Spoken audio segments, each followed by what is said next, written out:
Immediately they set up on their own and rented a butcher shop on Cavendish Green. It used to be Bolden's garage. It's now an antique shop. It's right next door to the George Hotel and or the George Pub, and he was there for about 5 or 6 years because a couple of his children were baptised in Cavendish Church. His first son, Frederick Teverson Ruse, was born in 1848, and he became a butcher, and I'll tell you a little bit more about him in a moment.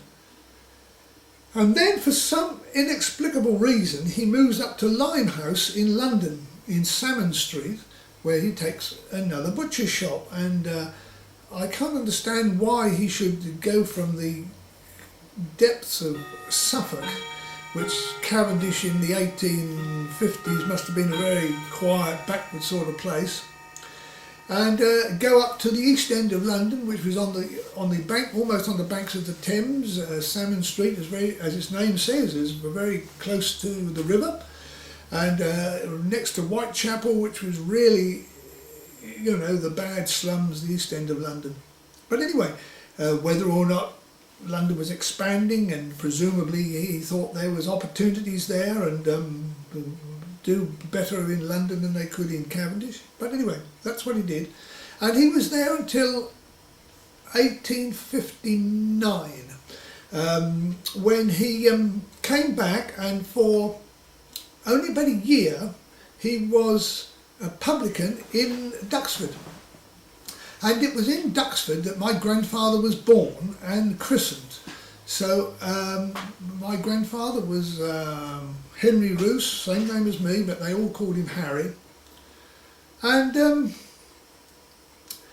in 1860 he came to Long Melford. Why he came to Long Melford I don't know. His brother was running the mill at Saffron Walden, which is pretty close, only about 4 miles away as the crow flies.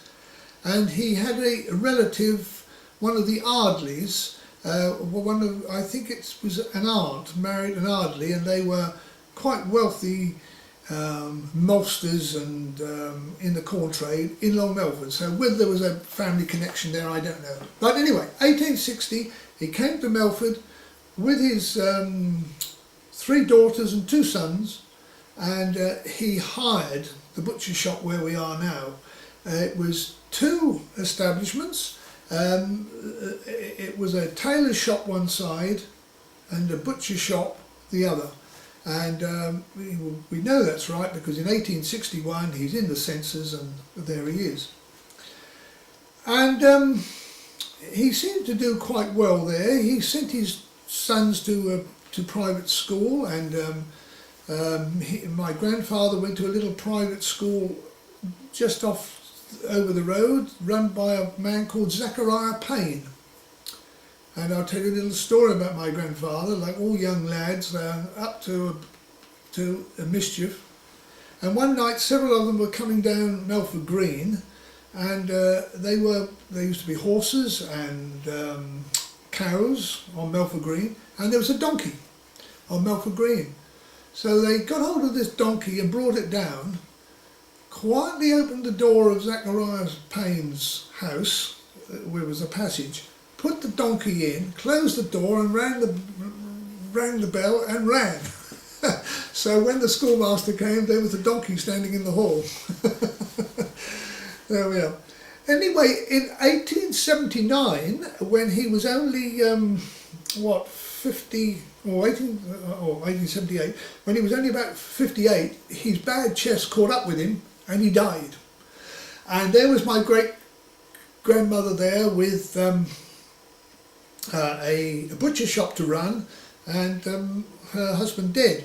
Now you'd have thought the thing to do would be to call back their eldest son, Fred, who was serving his apprenticeship in London, and he was either serving his apprenticeship or he even may have started up on his own. He established a butcher shop in King Street in Sudbury, which is next door or in between what is now the Oak Public House and what used to be called the Bear public house. I believe it's now called the Harlequin, but that's where he was. Fred Ruse, young man, qualified a butcher, and in King Street in Sudbury. And you'd have thought the obvious thing to do was for him to go back home and run his father's business. But no, they called my grandfather back. Now, my grandfather had never wanted to be a butcher, and he was trained in the drapery trade. So he was a draper. And they called him back to help my great-grandmother. And he really never really took to the trade. He was a very snappy dresser. They used to call him Lord Rosebery, presumably because he was in the drapery trade. He knew a good bit of cloth and a good suit when he saw one. And he was a bit of a gentleman, I'm afraid, and he didn't apply himself to the trade as he should have done, but there we are. Anyway, a few years later he employed a chap called Ambrose Jonas as an apprentice, and we've got his apprenticeship details, and he became an apprentice to us in about the 1880s. I'm not quite sure when, but he was the chap who really ran the business. He was the brawn and the brains behind the business.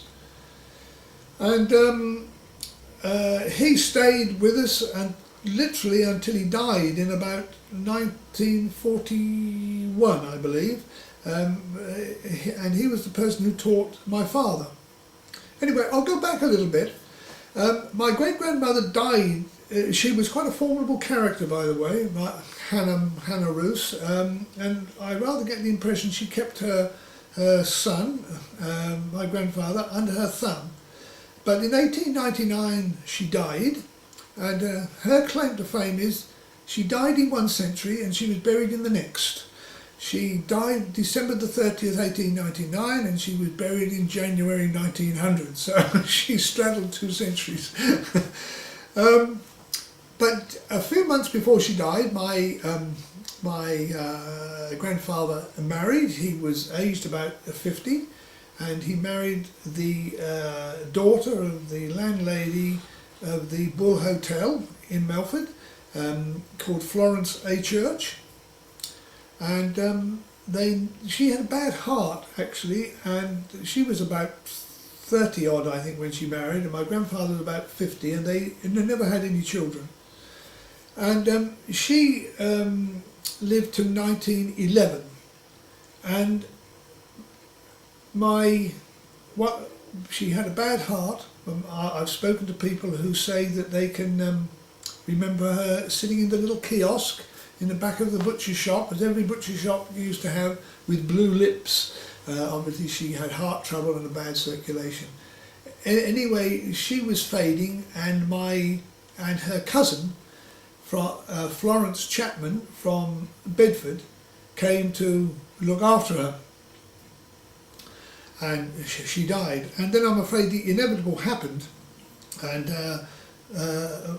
my grandmother, who was Florence Chapman, who was the cousin, came to look after, was made pregnant by my grandfather, and she had to get married, as you had to in those days, and the result was my father. So that's that little bit of scandal in the family there. And so in 1912 there was my grandfather, Harry Ruse, and his second wife, who was the cousin of the first wife, married with a child, and they eventually had 4 children, 2 boys and 2 girls, my father being the eldest boy. My grandfather suffered a mild stroke in about 1914 or so, I think, and then he had 2 other quite bad strokes, the last one of which killed him. And he died the day before Armistice Day, 1918, and some of his very last words were, he was told, he died on the 10th of November 1918, and he was told that the armistice was going to be signed the next day, November the 11th, and his last words were, or some of his last words were, but there'll never be peace. I thought that was quite good.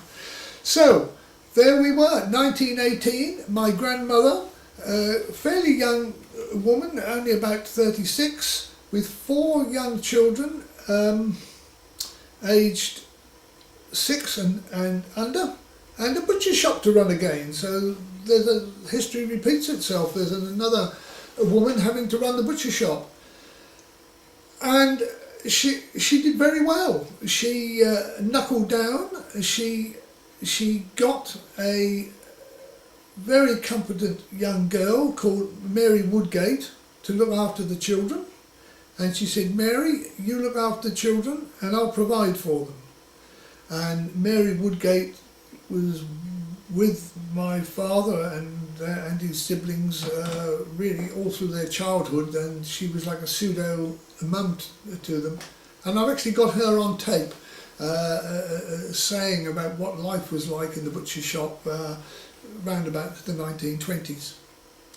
So my grandmother did very well, and very well supported by this old Ambrose Jonas, who was been with us for a good many years, and he virtually ran the business, and he taught my father the butchery business. My father got married in 1939. He took over the business when my grandmother then retired. His brother went into the RAF and became a pilot on a Wellington bomber and was shot down and he was shot down just before Christmas 1939, and he spent most of the war in a prisoner of war camp, but he came through and he came back all right. He spent nearly 5 years in a prisoner of war camp. My father got married to my mother Phyllis in 1939, and war started, and of course then rationing came in. We stopped slaughtering. All meat was provided from central slaughterhouses, and you were given a ration, and everybody had a ration book. I mean, old people can obviously remember this, and you had so much meat per week, and it was quite often a nightmare sometimes, because you had X £100 of meat come in, and you had to cut that up very carefully to make sure everybody got their full ration, but everybody had to have something. And sometimes if there was trouble in the docks or transport broke down, you'd have a great big frozen block of meat come in on a Friday night, and that had to be chopped up into joints ready for Saturday morning. It was a bit of a nightmare, but my father was declared unfit for war because he'd had a serious leg operation, but he was in the Home Guard, and he can tell you some stories about the Home Guard, but I'll come back to that. I was born there in 1943 in this house with my sister Lorna, and when I married in 1966, my wife Vivian and myself took over the business, and my parents moved out and built a house on Melford Green. They still kept a finger in the business, so to speak, and unfortunately my father was one of these people who never really gave up, and he would keep coming down and telling me what I was doing wrong, as all fathers do, I suppose. I think that's a generation thing. I do the same with my son. And anyway, round about 1990, we changed things dramatically. We stopped all our rounds. I will tell you about that. And we revamped the shop, and we sold cheese and many other different things. And then, unfortunately, in 2000, my wife died. Vivian died of lymphoma. But by that time, we'd had 4 children, but they'd all left home. And my son, youngest son, Oliver, he decided that he wanted to be a butcher. He went around the world and he tried this and he tried that, but he then decided he wanted to be a butcher. And about, where are we now? We're 2011, so in about 2007, I moved out here. I remarried my wife Sheila, my second wife, in 2002, and we moved up to this present house. and my son and his wife and 4 little girls all moved into the shop, and he's the 5th generation, and he runs the business now. But I'm still, there's always masses of work to do, and for example, I've been working this morning, and Christmas is coming up, I'm called in, and I'm still only semi-retired really, and that's where we are at the moment. I've told you a little bit about my family and how we came there. Unfortunately, my grandfather, as I said, died in 1918 when my father was only 6, so there was a break in continuity, but Ambrose Jonas talked to my father, and he could remember, well, life in the 1870s, 1880s. One thing that he told my father was that his father had walked to Bury to see a man hung, and that, I believe that was quite a public spectacle in those days. They literally brought the poor chap out of the Bury prison, and they had the gallows in front, and it was almost like a public holiday. And I'm told the roads were thronged with people going to see a man hung. It was a public spectacle. He came from, or his family came from West Wickham, which is getting towards Cambridge Way, and he said that when he was a boy, people would buy cattle in Cambridge Market, and they'd employ a drover to drive these cattle to wherever they wanted to go, even as far as Sudbury. It would probably take them 2 or 3 days, and they would feed on the verges on the side of the road as they went, and they'd drop off a couple at Haverhill and a couple at Linton and one at Stoke by Clare, the butchers, all the various butchers along the way, because people could, at those days of course, could get to Cambridge by train. You could get from Long Melford Station to Cambridge in an hour, and you could go to the market and back in half a day. But it was a job getting them back home, and they would employ a drover. A drover was a proper job. People did nothing else but drove or drive cattle. Talking about getting cattle back, my father told me, and this is what he could remember, they used to buy cattle in Bury St Edmunds Market and have them brought back by train to Long Melford railway station. And these cattle, in fact, we only used to buy yarded cattle. We still do. We don't buy grass-fed cattle, we buy yarded cattle. And they would be in a yard with straw, and of course every week they put another couple of barrels of straw in, and so on, and the straw would get higher and higher and higher, and the bullocks would be standing up here by the time they were ready to be killed. And that was hot, you see. Yeah. These cattle were on hot muck, and their feet, my father said they wouldn't dream really, or it was most unusual, to kill a bullock that had less than 4 teeth. Now, I don't know if you know the age of cattle. At 18 months they shove up 2 broad teeth, and then a year later, at 2.5 years, they shove up another 2 teeth, so they've got what we call 4 broad teeth. And that was about the age at which cattle were slaughtered. And you quite often hear people now say that, oh, meat hasn't got the flavour that it used to have, for the simple reason that with modern feeding methods and chemicals, etc., animals are much younger slaughtered now than they ever were, well, 100 years ago. Animals matured much more slowly, and chickens as well. Anyway, these animals were 2.5 years old, never been on anything hard before, living on hot straw. Started to drive them up Melford Street, which probably at that time wasn't even tarmac, it was just rough stones. Of course, these poor animals, it's rather like you and I going out without shoes on our feet, walking up the street, we'd soon get a sore foot. I'd get halfway home and they'd lie down in the middle of the road. wouldn't get up anymore because their feet were so sore that they couldn't. So they had to put a rope on them and pull them and shout at them and swear at them and somehow get them up. But he said it could be quite a job sometimes to drive these animals up Melford Street. And that's a story that he told me. At that time, I'll go back to my father's and even my grandfather's time. At Christmas, it was traditional in Melford to have a joint of salt beef. We sold masses and masses of salt beef, and also too at Christmas it was a nightmare to get enough suet.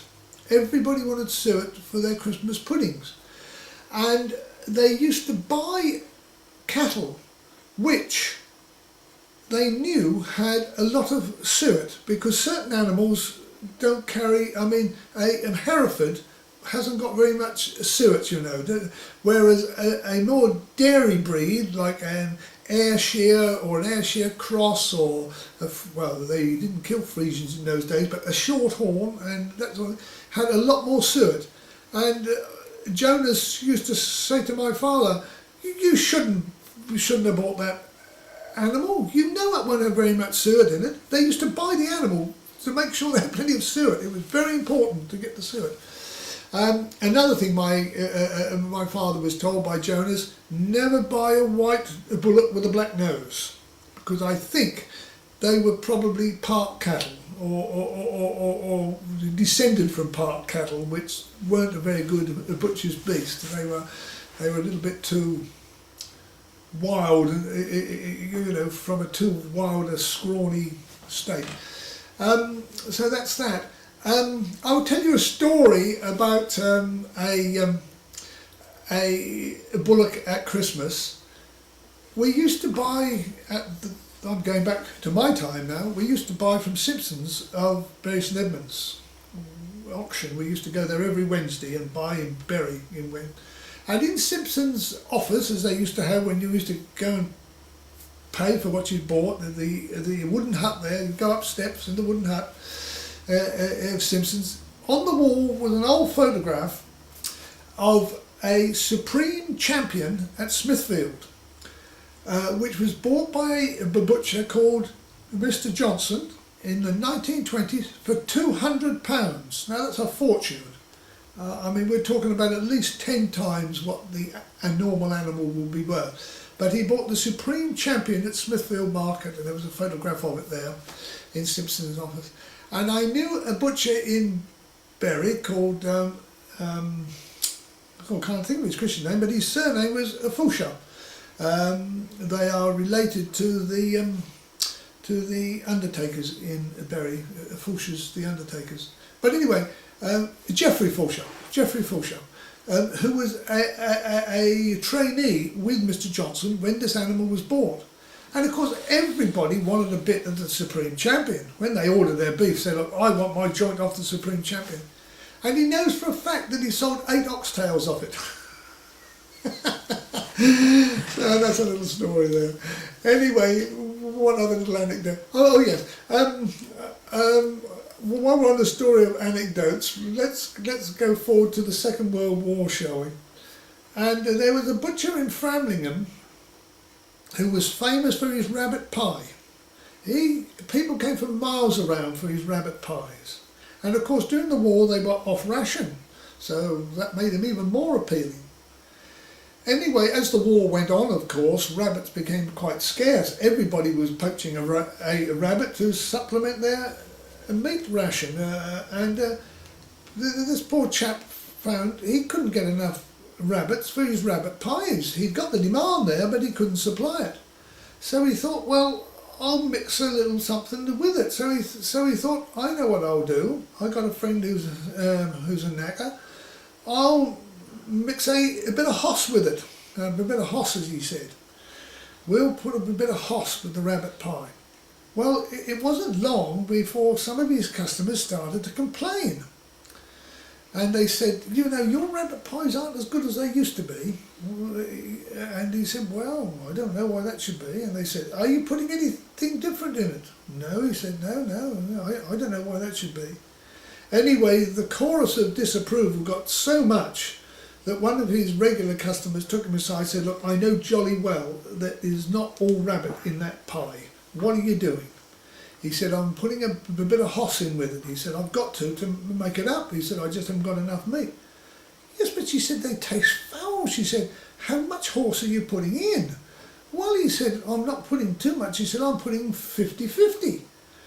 "Well," she said, "they taste foul." "Are you sure it's only 50-50? "Yes," he said, 50-50, one horse to one rabbit." Well, we always had a policy of buying box-fed cattle. Now, by box-fed cattle, I mean cattle that have been fed on turnips, hay, corn, in a yard or in a stable really, and they never go out to grass. Now, grass-fed cattle have yellow fat, and really there's nothing wrong with that, but because probably grass-fed cattle have a bit more flavour. But the two big disadvantages are that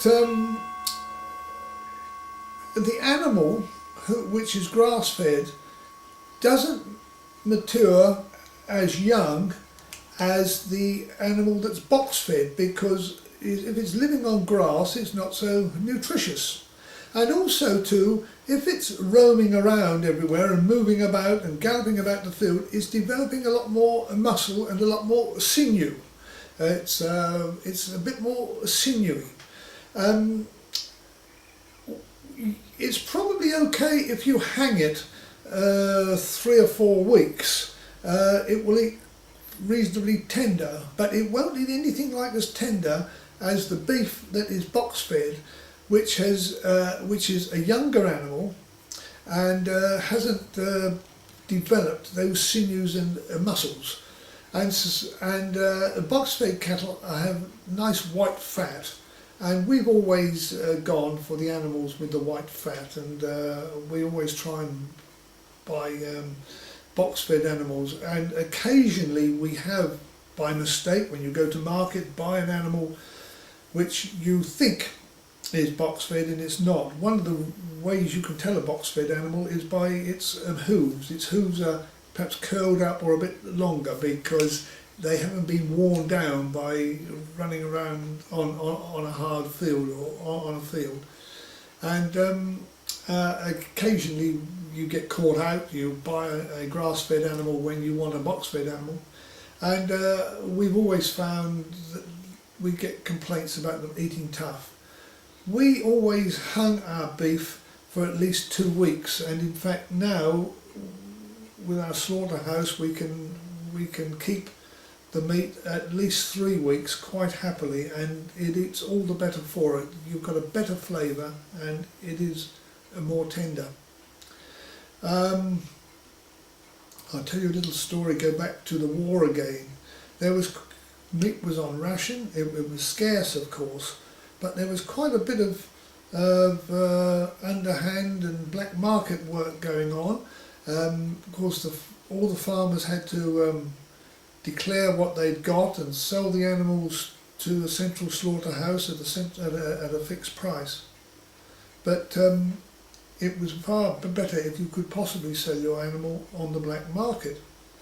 And my father said to the pigman down at Stafford Allen's, which is next door at Liston, his name is Ephraim Younger. He was a Melford man, well, we knew him quite well.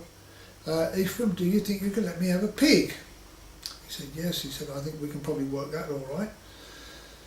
So my father went down to Stafford Allen's and he killed this pig on the quiet, and he put it into the back of the van.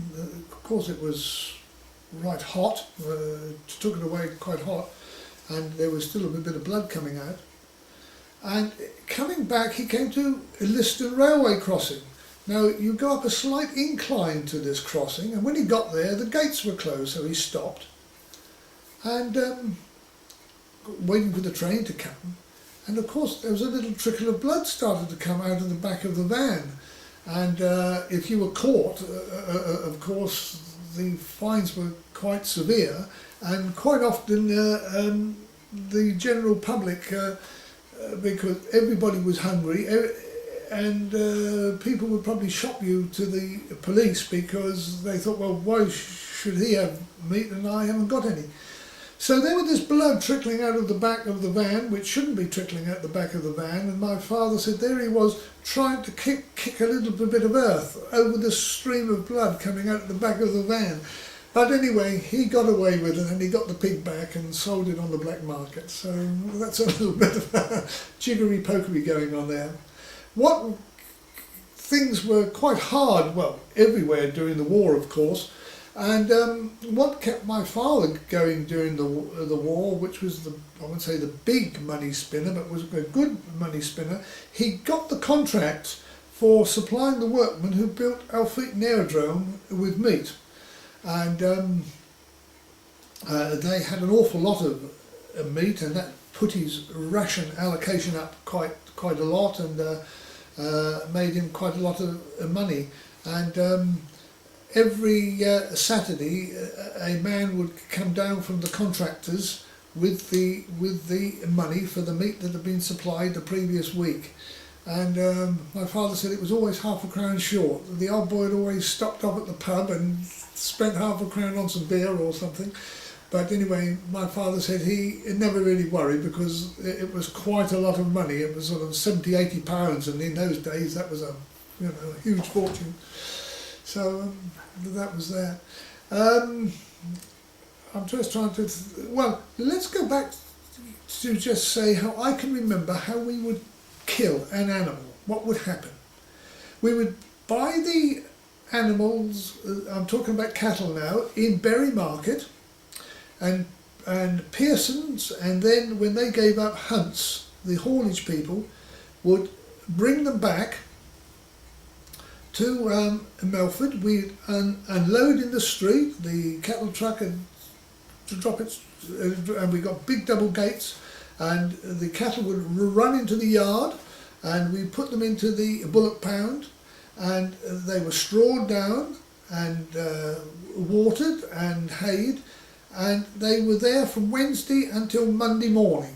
The idea was that going to market, they'd be obviously upset, their blood would be up, they'd be in a hot state, and the whole idea was to let them settle down quietly and let their flesh get back to not rather like you would look if you run a mile. Your face would be puffy and red and you'd be sweating, and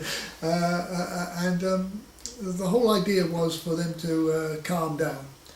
Pigs would be bought on Sudbury Market on a Thursday, and the same would happen there. They would come back, they would be unloaded by Pearson's, and they'd be put into the pig lairage, they'd be fed and strawed, and they would stay there until Monday. The problem with pigs was that occasionally you wouldn't get a complete litter, and you'd get an odd one in there, and they'd start to fight. And then I've known the time we've had to go in there with a ring, and ring the pigs to stop them fighting. So it was all a bit of a job, but that's the old way that it was done. Right, come Monday morning, first thing, before breakfast, you would light the copper to get the water going for the pigs. And it was a big copper, and it was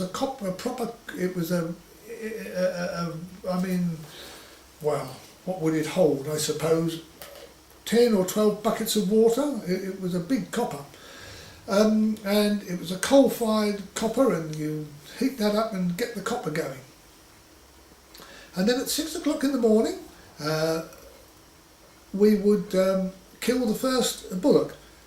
The bullock would go into a passage with a solid door on the pound side and a stable door looking out, which entered onto the slaughter hall, onto the slaughterhouse. A rope would, the top door of the stable door would be opened, and a rope would be put round the bullock's neck, and it would go through 2 rings. On the far wall there'd be 1 ring, and then about 5 feet away there'd be another ring, and the rope would go through the rings. And the end of the rope would go round a post, which was set in the floor with a metal support to support the top end of it, but there was about that much of bare post with a piece of metal attached to the wall to keep it steady. There'd be two men on the rope. One man would open the door, and I, as a little boy, would be on the end of the rope. The bullet would either come out like a mad thing, or you'd have to pull it out, but anyway, the bullet would be pulled out and be pulled down to the ring. When it was secure and pulled down tight to the ring, the cry would go out, "Get a gate, boy." And the idea of getting a gate was, for me, as the little boy on the end, to wrap the rope round the post and secure it. So I held the bullock by wrapping it round the rope round the post. And I've never heard that expression again, "get a gate, boy." And a gate, of course, the old idea of a gate means to block something. To gate something means to block it. And I suppose what they mean was to hold it. That's what they really mean. But "get a gate, boy," I can always remember that expression. Now, before humane killers came out, of course, the bullock's head would be fast down to the ring, and the butcher would come along with his pole axe and hit it. Or in my day, of course, I never saw a pole axe used. It was shot with a humane killer. It was then a rope was placed on its front leg, and its front leg was lifted up, so its legs were apart, and the butcher would then cut the throat. First of all, he'd take the sweetbread out, and when you take the sweetbread out, there are two arteries like a V, and like that, and then they go into the main artery, and the idea is to put your knife in between those two arteries, and so you bleed that one, and this main artery here. And as soon as that was done, a throat stick was put in. There's a small stick about like that, and you would put that into the cut in the throat to keep the throat open. So you let the blood out, and then the bullet would be pumped. You would keep working the front leg up and down, which has got a rope on it, and you would put your foot into the stomach of the animal, which was lying on the ground, and you would pump it for about a couple of 3 minutes. The idea was it was almost like artificial respiration in reverse. By putting your foot into the animal's stomach, you were making the heart move.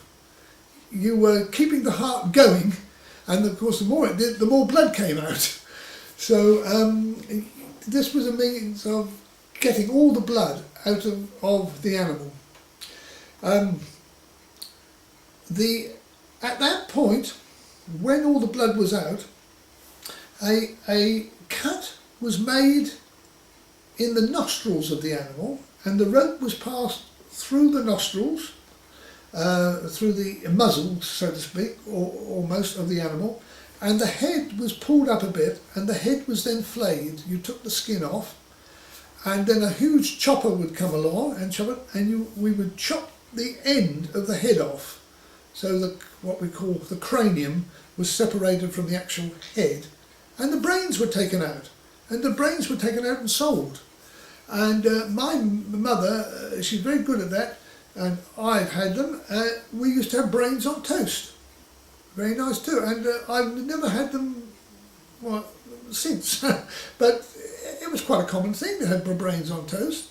And then the animal was turned on its back, and there was what we call an iron cradle, which went under the shoulders, and that sort of supported the shoulders, and then we had 56-pound weights went under the hind quarters, and this contraption, or with the iron cradle under the shoulders and the 56-pound weights, and there the bullock lay on its back with its legs in the air, and the skinning took place.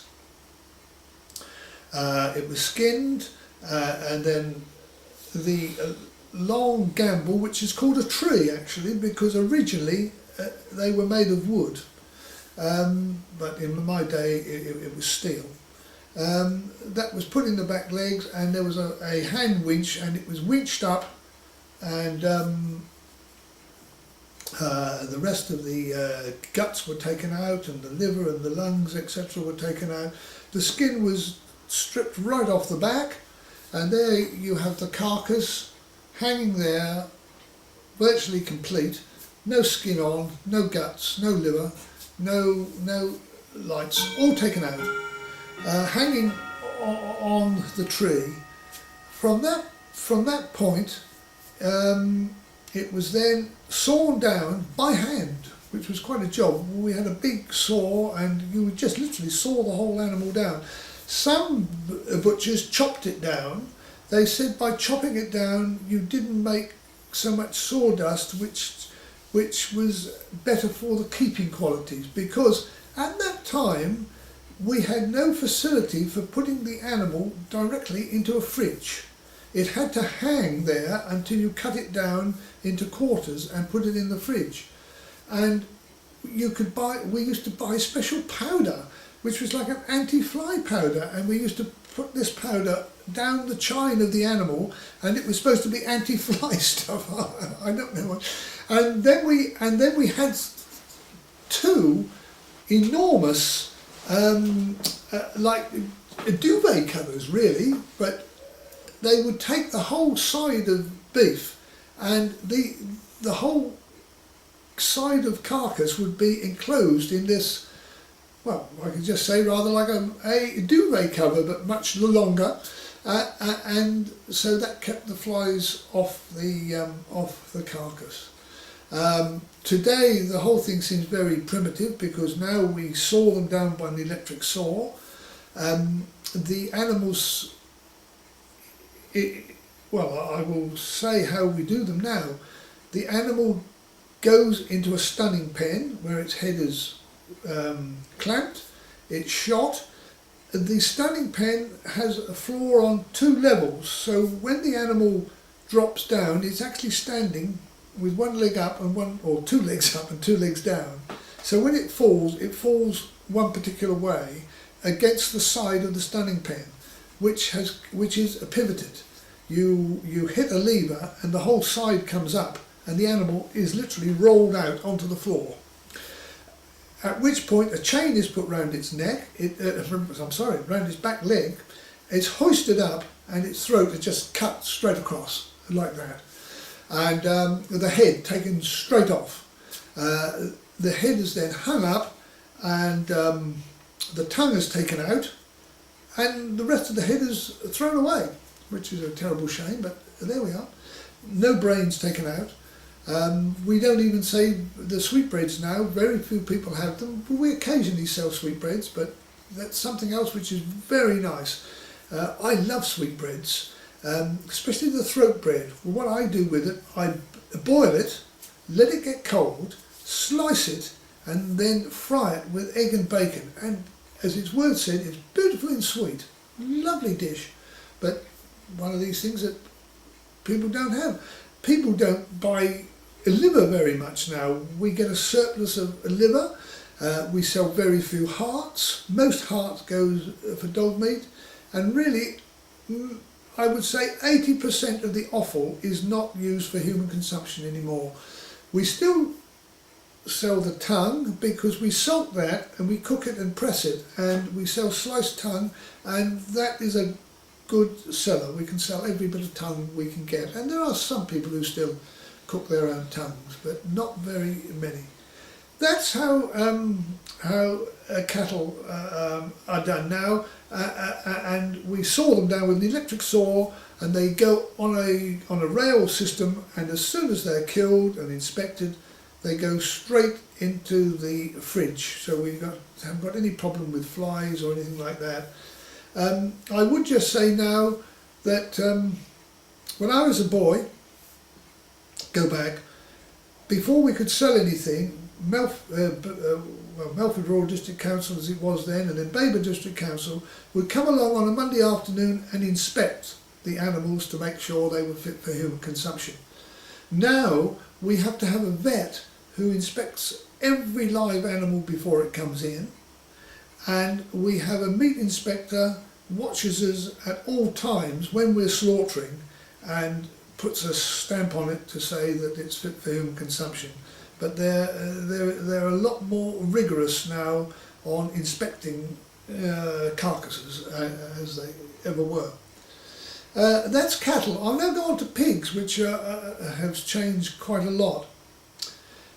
The pigs would go into the passage where they would be snared. You put a snare on a pig. You don't see a snare these days, but it was a very common thing.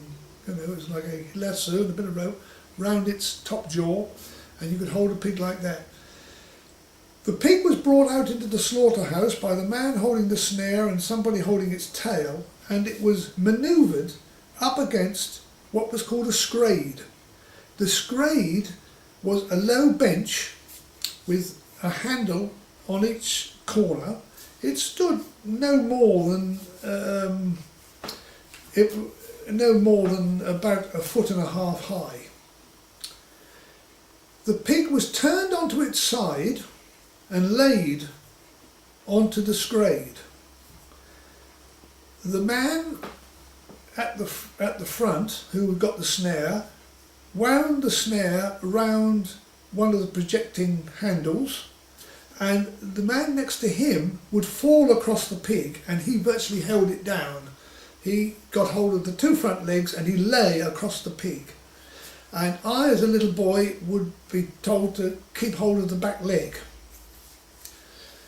The man who had the snare would then pick up the humane killer and shoot it. The man who was laying across it with the 2 front legs would open the 2 front legs like this, and the man would then cut the pig's throat, and it would bleed to death. And at this point it was probably kicking quite violently, and I, as a little boy on the back leg, would be going like this and trying to hold on for dear life. Of course, before the humane killer came along, the pig would just be turned over on its side, the front legs open, and its throat cut. Done. That is now, of course, illegal. But what you've got to remember was, while this was going on, the pig was squealing like crazy. And you've probably heard the expression, squealing like a stuck pig. And they did. They used to squeal and squeal and squeal until all the blood came out, and they died. Right, after a couple of 3 minutes, you have a dead pig lying on the scrade with its throat cut and all the blood out. You then have your pig tank, which is like a huge wooden barrel. There again, only about 2 feet tall, with a couple of handles on it for transporting it. 2 feet tall, and I would say about 4 feet across, made of wood, just like a barrel, with iron hoops round it, wooden base. Into that you put 2 buckets of your boiling water, because by this time, after you've killed the bullocks, your copper would be boiling away. You put 2 buckets of hot water and 1 bucket of cold water, and that is just the right temperature for scalding a pig. The pig would go into the tank with its back legs hanging over the edge, but with its head and 4/4 in the water. And of course the water would only be about that deep, so you had what was called a jet, which is a bowl with a handle on, and you would wash this hot water over the pig. Soon as the hair started to come off, and you had to be quick because you didn't have much water and the heat was going all the time, you would then use what was called a scud, which was a implement with a wooden handle and a flat steel blade and with a hook on the end. And with this scud you would scrape the hair off the pig, off the front of the pig, one side, and get most of the hair off the head if you could. You would the hocks, or the front feet of the pig, will come off with your hands. You just go like that and just sort of put your hands around it, and you can get the hair off the front feet. Like, that's the quickest way to do it. But on the shoulders and halfway up the belly, where your water is splashed over, you used your scud. The person who was helping you would then get hold of the back legs of the pig and flick the whole pig over, and you then do the other side. So you've basically got the front half of the pig clear of hair, except for bits of the head. You would then make a incision in the pig's nose, cut across this part here, and you could then get hold of the nose of the pig like that. You could put your hand in it, and you could lift the pig up by his nose. And at the same time, putting the hind quarters, which had been hanging out of the tank, into the tank. So you now have the pig in the tank, with the hind quarters in the tank, and you are holding the head up like this, and you get your scud and you finish off doing the head. At which point the other person is gently washing the hot water over the hind quarters again.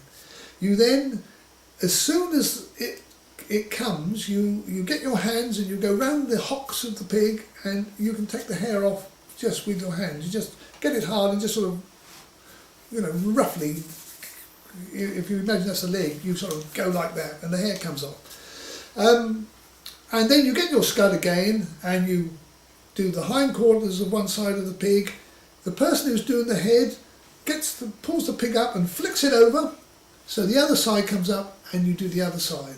And so now you've got 95% of your hair off your pig. You then get the pig and you pull it out of the tank and you lay it back on the scrade again, where you killed it.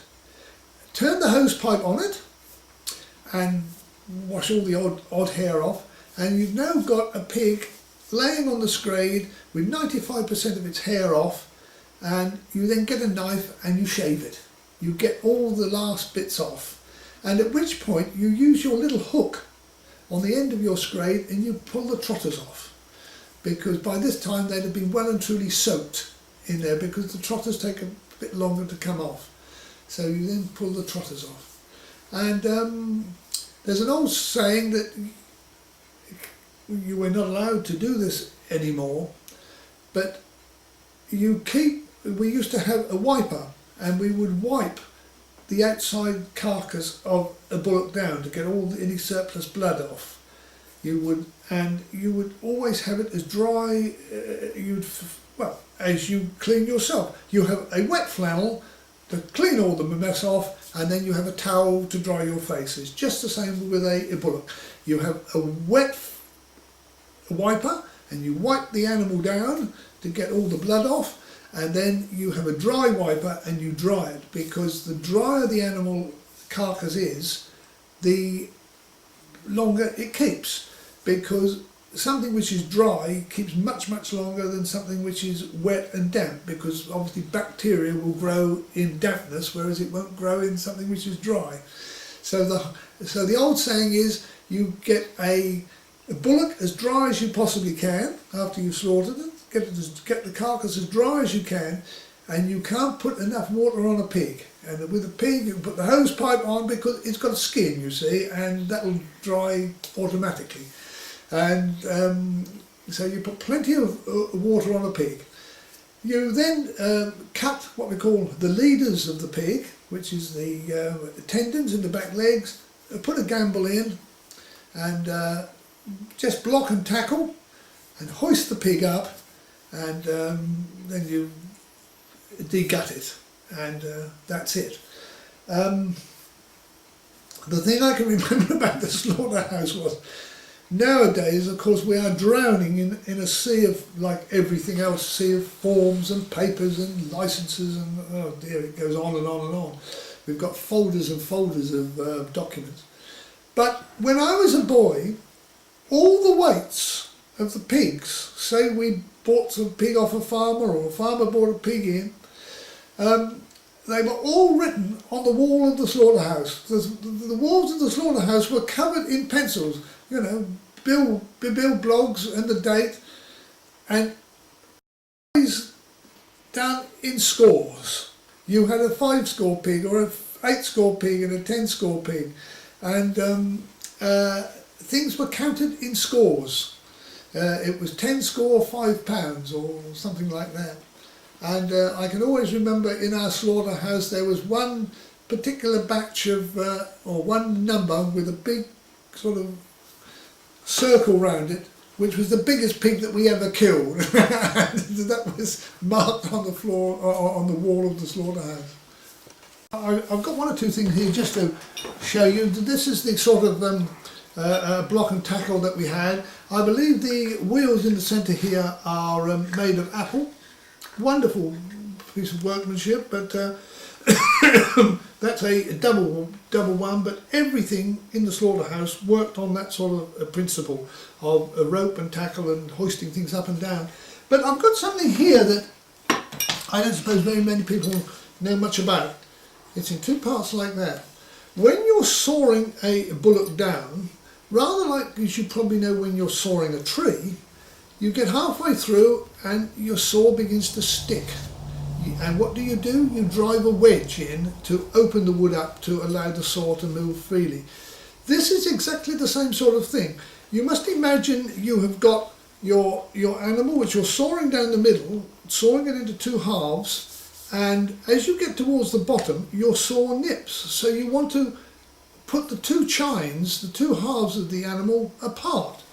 So this is called a set of spreaders. You put one into one chine, one into the other chine, and you close it up, and then you put your pin in there, and that keeps the 2 halves of the animal stretched and apart, so your saw, as you're sawing down here, doesn't nip. And it's called a set of spreaders, and it's used for sawing down cattle, making life easier.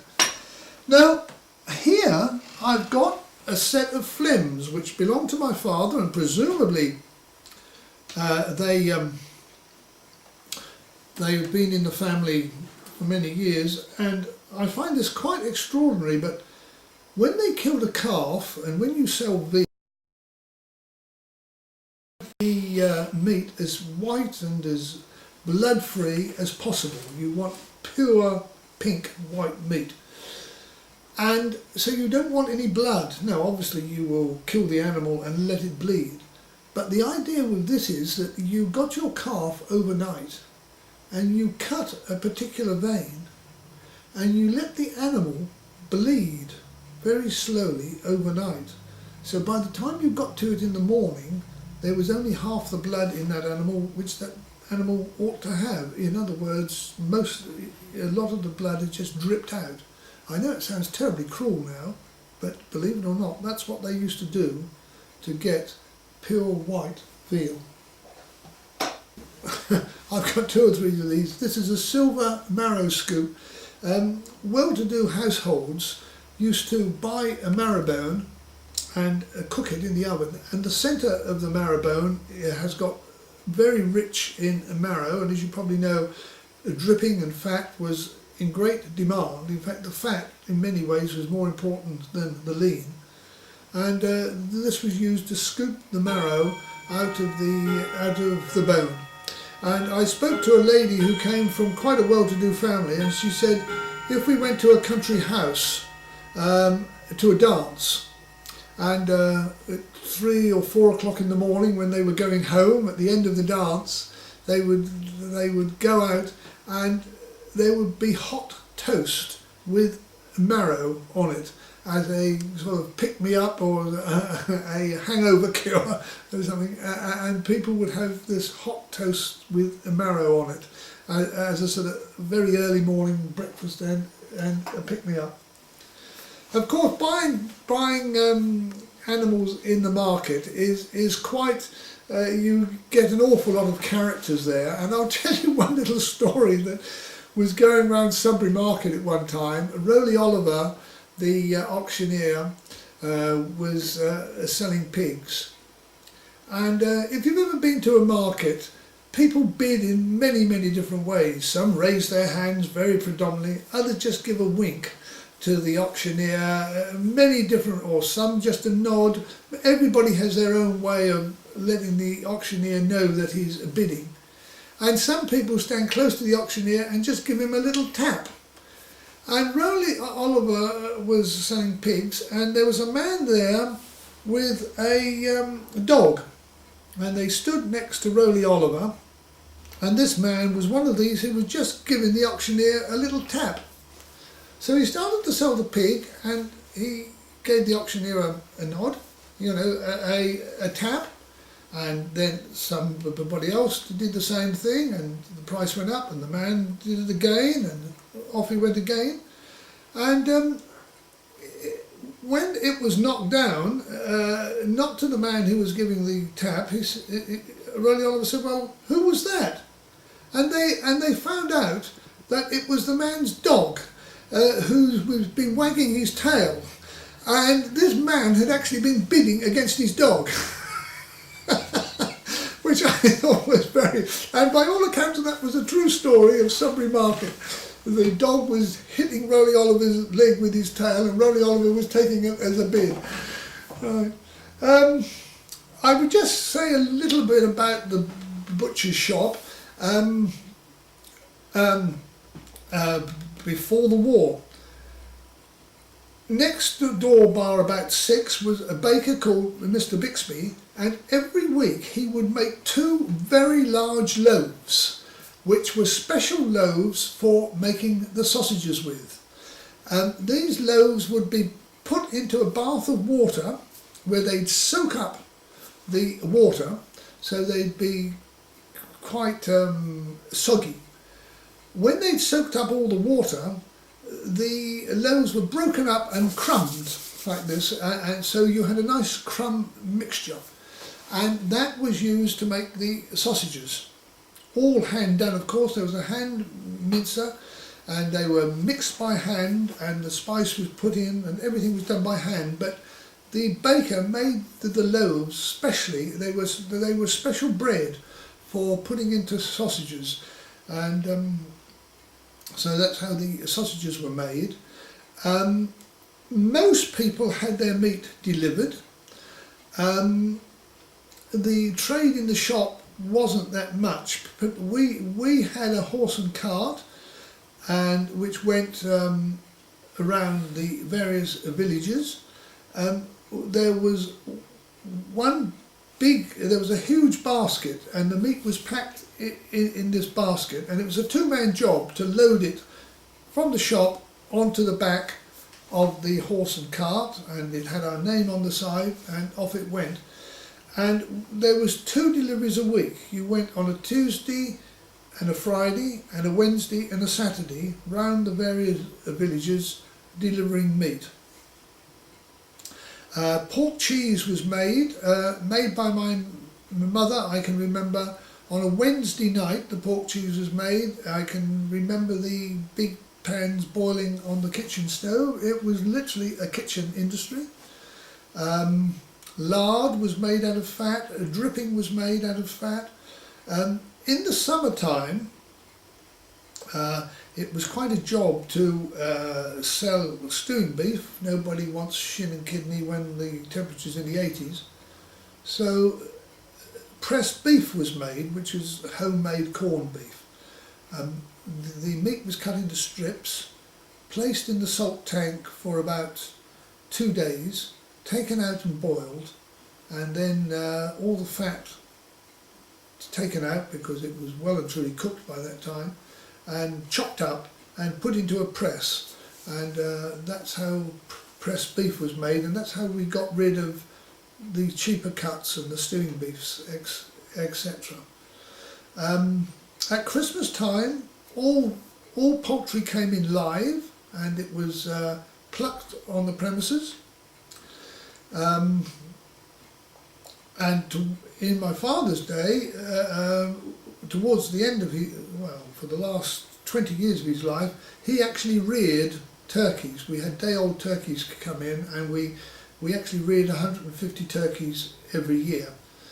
And then we had a gang come in on one Sunday, a fortnight before Christmas, and all these turkeys were plucked in one day. So that's how we used to have our turkeys for Christmas. Most a lot of people paid for their meat on account. We had 50 or 60 monthly accounts. Most of the farmers had monthly accounts, and the Melford Hall and Kemple Hall had an account. The farmers would invariably pay in Michaelmas, pay their yearly bill once a year. We also served the Holy Trinity Hospital up here next to the church, which was the almshouses, and they paid once a year at Michaelmas again. And even the ordinary person in the street would quite often have meat on a Tuesday, and they would book it, and then have their weekend joint on a Saturday, and then they'd pay for their Saturday's joint and their Tuesday's meat at the same time.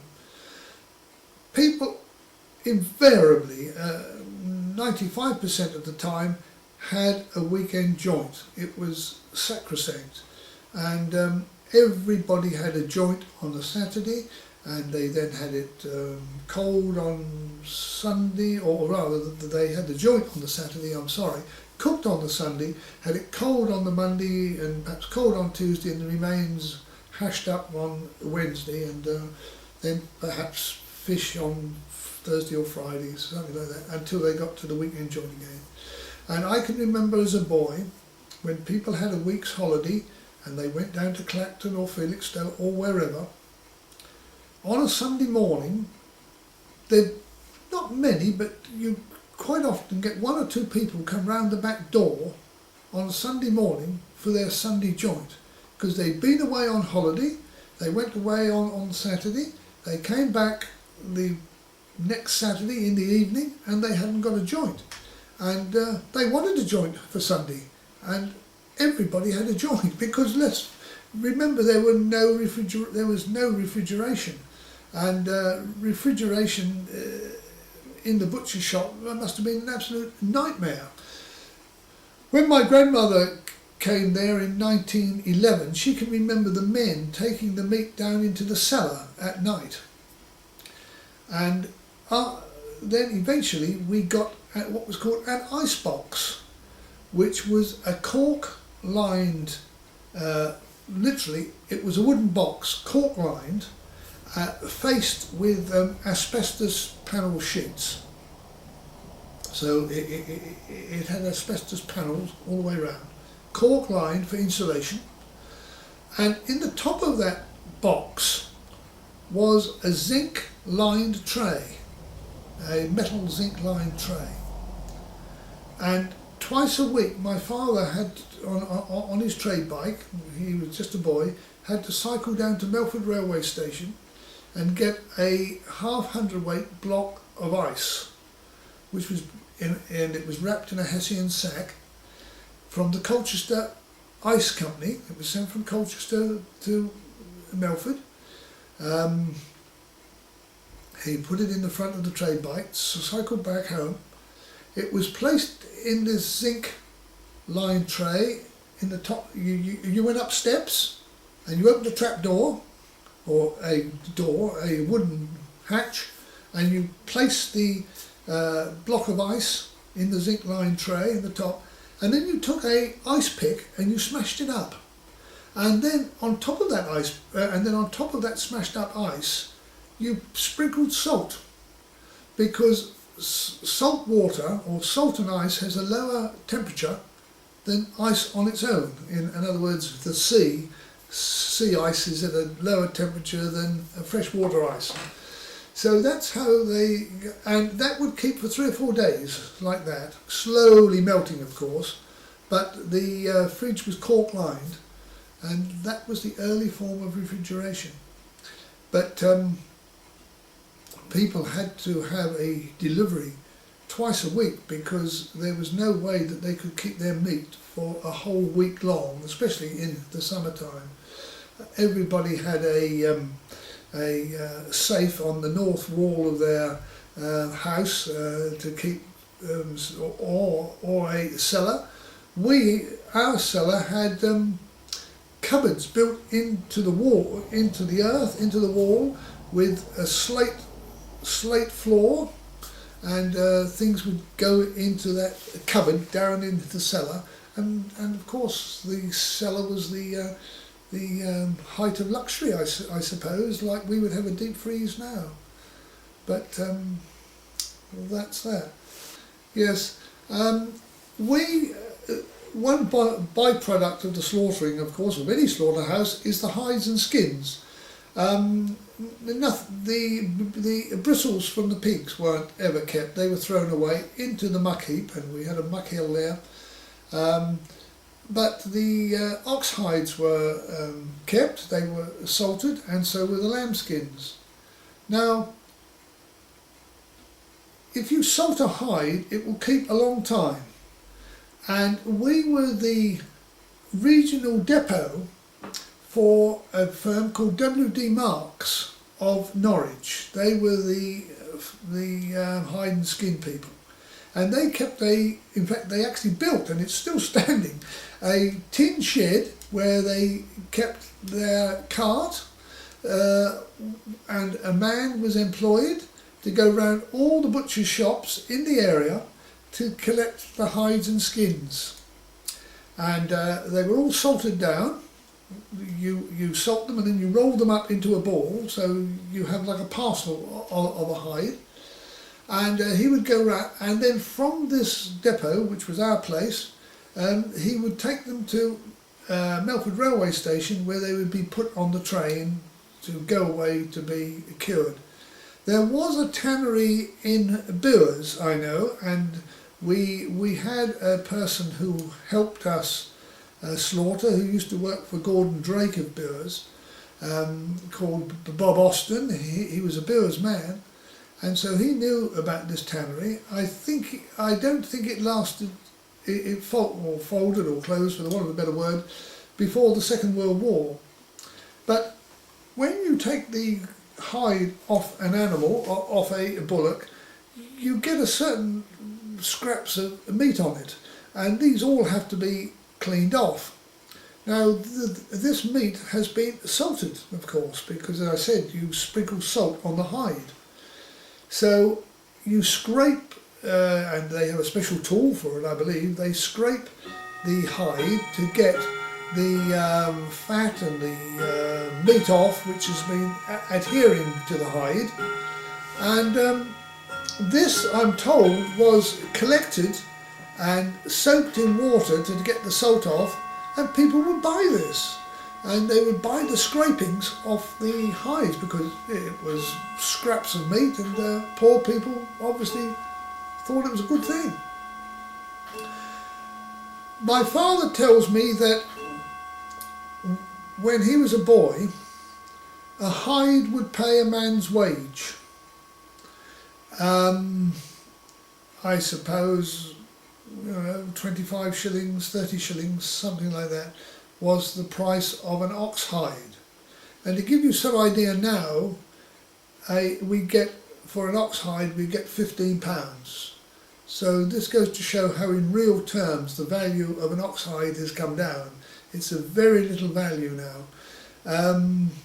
Mainly because I suppose the demand's not there, because everybody has plastic shoes and trainers, and nobody wants a leather like they used to. But that's that situation. My father, I don't think he saw this, but he was told this by Ambrose Jonas, the old foreman that we had, who came there as an apprentice in the 1870s, that before the First World War there was as they still do, a travelling circus. And that circus pitched up on what is now called Woollard's Gardens, which is now a council estate, but in those days was an open field. And that's where they had the circus. And this circus had a lion tamer who was Spanish, and they were showing lions. And we were and this is only, 200 yards away from our slaughterhouse, and I don't know how it happened, but he came round and was watching them slaughter, and he was horrified to see our men cutting throats of pigs and cattle and the blood going down the drain.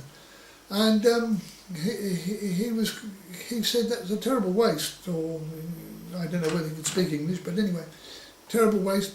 And he got a jug and he caught the blood and he drank it hot and raw straight off the out of the pig or off the bullock. And that I thought was quite an interesting story. And every craft or every employment, they employ young boys, don't they? Apprentices. And they know everything, these young boys do. It doesn't matter whether he's a farm worker, he knows how to do it, or a carpenter, or a butcher. And the old men, they like to cut these young lads down to size to let them know that they certainly don't know everything. And the thing to do with the young boy who's joined the butchers and who knows everything is to, and in those days of course all hooks were just steel, no stainless steel, made by the local blacksmith. So if you wanted some hooks made, you asked the local blacksmith. So you'd say to this boy, slip up the blacksmith, will you please, and ask for half a dozen straight S-hooks please. So off the little boy would go to the blacksmith and he'd say, Mr. Ruse says, could he have 6 straight S-hooks please? And obviously the blacksmith would know what's going on. Yes, he said, it'll be all right. Yeah, he said, did he ask for them? Did he want them to bend to the right or to the left? No, said the little boy. He didn't say anything about that. Oh, I don't know, he says. He's done this before. Slip back and ask him, does he want them to bend to the right or to the left? And so back the little boy would go. Possibly the penny would then drop. But that's the one little way you would, make sure you cut all apprentice down to size. Another thing that Ambrose told my father was that, like now, shops would put on a show. You've probably seen photographs of butcher shops at Christmas with all the turkeys outside and all the meat. Everything was hung outside. It's quite unbelievable. How now you'd be locked up and they'd throw the key away. But everything was hung out in the street. As show you were advertising your wares. In fact, I'm told that originally there were no such things as butcher shops. They were all butcher's stalls. People would have a stall in the street and they'd sell their meat off the stall. But then they gradually became more established and shops. And in the early days, shops didn't have glass in the window. Plate glass wasn't about anyway, probably. And what our shop had, in the winter time, it was open, rather like an open fronted stall. The meat was put in the window on a marble slab. There was no refrigeration, and we had marble slab in the window and then going along the side, and the block in the middle. And in the summertime, to keep the flies out, you had a fine net screen came down over like a blind, a very fine gauze blind came down over the shop window to keep the flies out. And quite a few butcher shops had a stable door too. The door, the bottom door closed to keep the dogs out. And as I was saying, at Christmas time there was a bit of a show put on, like shops do now. They have a Christmas show. And one of the things they did in our shop was put straw all over the floor. So you walked into a straw-lined shop, and that straw was rather like a thatcher does, was all laid in one way. And that, I don't know if anybody's heard of this expression, but it was called wellumed. By putting all the straw the one way, you wellumed it. That's an old Suffolk expression, I suppose. You wellumed the straw so that it all laid the same way, rather than chucking the straw in any way. It was laid in a particular way, you see, and it was wellumed. And Jonas would be standing in the shop, and ladies would, you know, the old ladies would come in to buy their meat, and he'd say, "Pick your feet up, ma'am, pick your feet up," because he didn't want his straw messed up, because it was all laid out nicely. So that's a little story that I heard about Christmas. And of course we sold, and we still do, sell Suffolk home cured bacon. In fact, when I started butchering, it was the only bacon that we sold. We didn't have a slicer, we cut it with a knife. People didn't have a slicer, is a sort of a turn of the century invention. If you wanted a slice of bacon, you took it down and got your knife and you sliced a piece off. Now, we made... Do they sell the chaps? Yes, yes. We used to sell chaps, yes.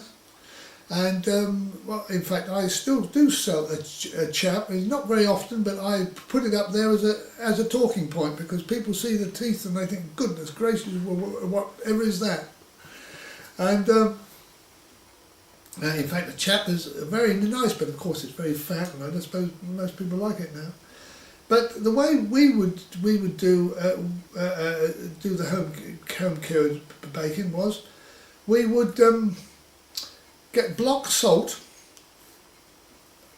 and salt them in lead-lined tanks, because remember there was no plastic tanks, and presumably a ordinary beer barrel wouldn't be suitable, so a lead-lined tank it was, about 4 feet long by about 2 feet wide, and about 2 or 3 feet deep. And we used to get black sugar, not brown sugar, black sugar, and the salt was rock salt. It was in a slab, rather like you get cube sugar now. Well, this was a block of salt, and this mixture was made up in the middle of October, actually, and to this mixture my father would add 2 ounces of saltpetre. He would dissolve the saltpetre in a little warm water and just enter and put it in with the salt mixture, and the legs would go into that about the middle of October, towards the end of October, because they wanted to be in there 5 or 6 weeks. And the secret is just to keep turning them, just keep them moving about a bit, because you have to make sure the pickle gets right to the very middle of the leg. And then when they were taken out, they were hung out.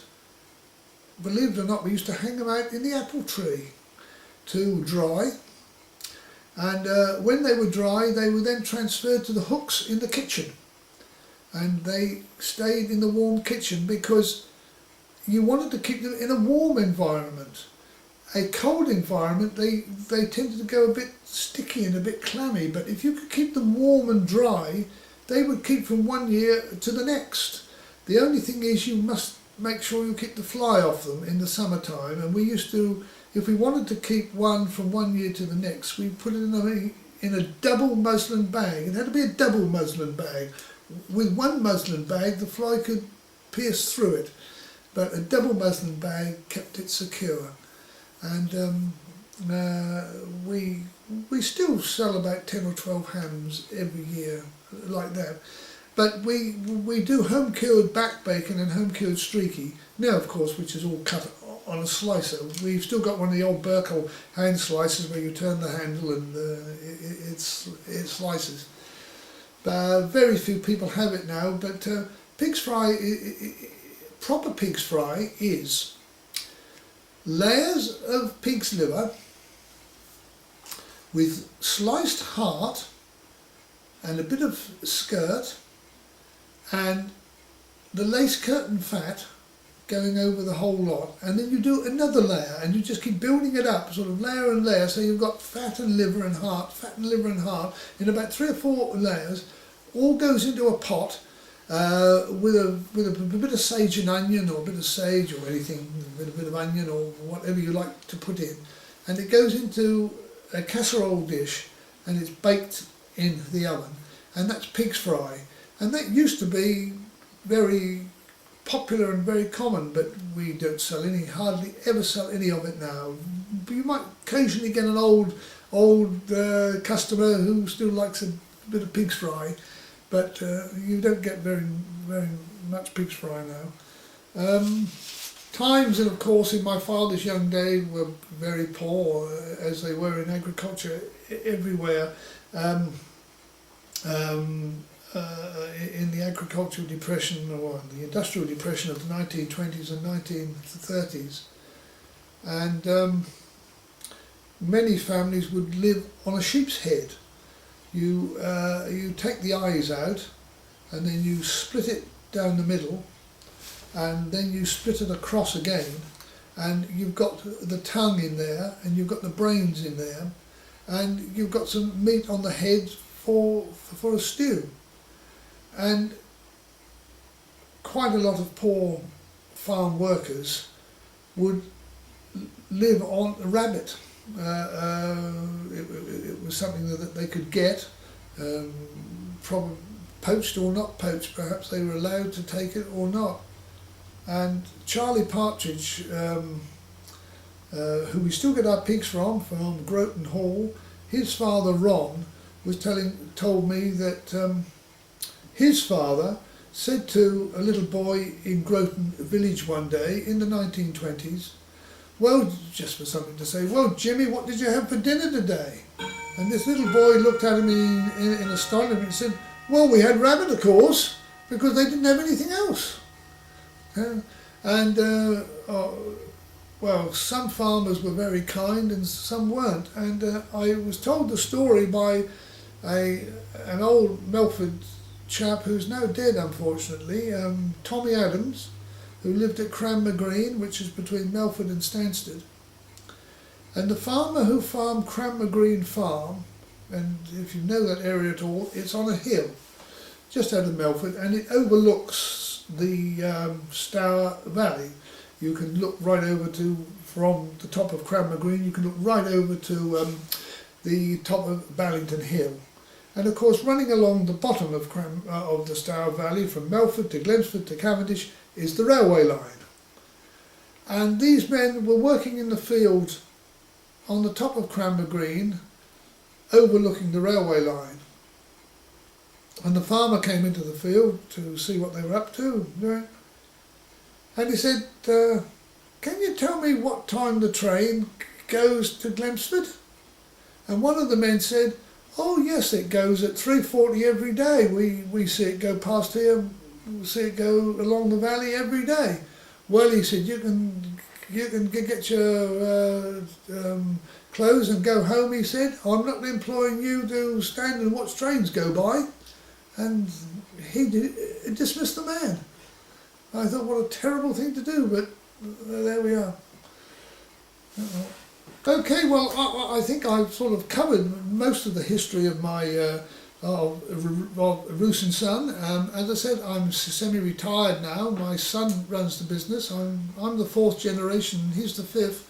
We're quite an institution now, because small butchers are, well, all small food shops are disappearing, but we are almost unique in Suffolk in so much as having our slaughterhouse. And that's, people seem quite horrified that we slaughter and we blood everywhere and we cutting throats and that sort of thing.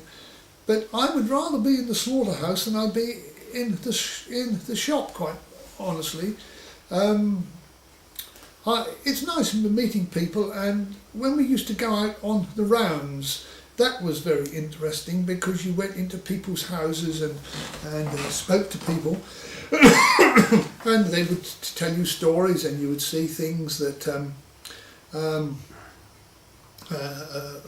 which were quite an eye-opener, really.